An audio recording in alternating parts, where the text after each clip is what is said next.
dit que la nuit porte conseil. La mienne ne porte que des fantômes. Ils connaissent chaque recoin de cette maison.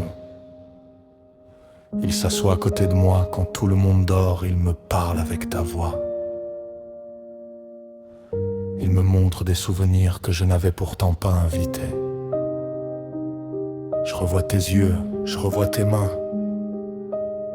Je revois cette femme pour qui j'aurais traversé des tempêtes, sans jamais demander où elles allaient me conduire. Et je me pose toujours la même question. À quel moment sommes-nous devenus deux inconnus? Est-ce qu'on s'est perdu en faisant semblant que tout allait bien? Ou est-ce que l'amour est mort en silence, sans même avoir le courage de nous prévenir? Je cherche des réponses dans les photos, dans les messages, dans les souvenirs, dans les je t'aime que nous avions laissés accrochés au mur comme des promesses éternelles.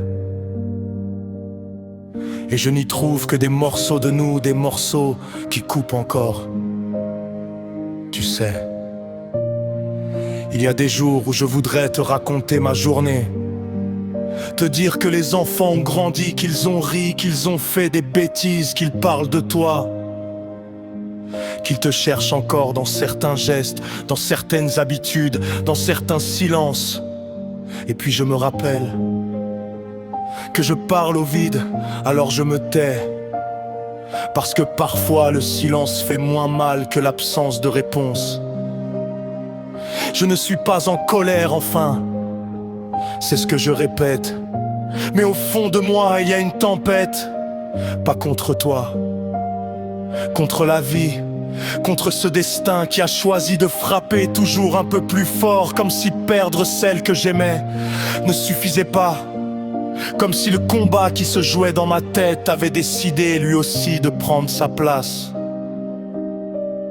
Il y a des matins où je me regarde dans le miroir. Je vois les traits de la fatigue, les nuits sans sommeil, les inquiétudes que j'essaie de cacher. Je me demande parfois si je suis encore l'homme que tu as aimé, ou simplement l'ombre de celui que j'étais. Puis j'entends une petite voix, papa, et tout s'arrête. Parce qu'à cet instant, je n'ai plus le droit de penser à moi. Je redeviens un père, je fais un sourire, je raconte une histoire, je fais semblant que le monde est encore beau. Parce que leur enfance ne doit pas porter le poids de mes blessures. Mais quand la porte de leur chambre se referme, je tombe en silence, comme un arbre qui s'écroule au milieu d'une forêt où personne n'entend. Tu me manques. Pas seulement parce que je t'aime. Tu me manques parce que tu connaissais la version de moi que personne d'autre ne verra jamais. Tu connaissais mes peurs, mes rêves, mes faiblesses. Tu savais lire dans mes silences aujourd'hui. Même mes silences se sentent seuls, alors je continue. Pas parce que je suis fort, mais parce que 3 petits cœurs m'attendent chaque matin. Parce que tant qu'ils auront besoin de moi, je continuerai d'avancer. Même avec un cœur en morceaux, même avec des cicatrices invisibles. Même avec cette bataille que je mène dans ma tête et que personne ne voit vraiment. Je ne demande plus que la vie soit juste. Je lui demande seulement de me laisser assez de temps. Assez de temps pour les voir grandir. Assez de temps pour leur apprendre que l'amour existe encore, même lorsqu'il fait mal.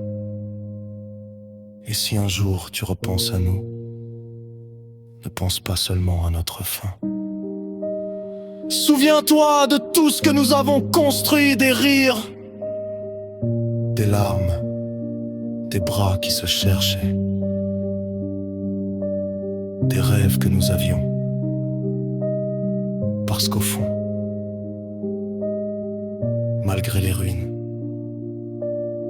malgré la douleur, malgré tout ce que la vie a essayé de m'enlever, Une partie de moi continuera toujours de croire que l'amour que j'ai porté pour toi était vrai.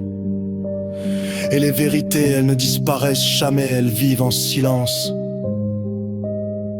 Dans les souvenirs, dans les enfants et dans ce cœur fatigué qui bat encore parce qu'il n'a jamais appris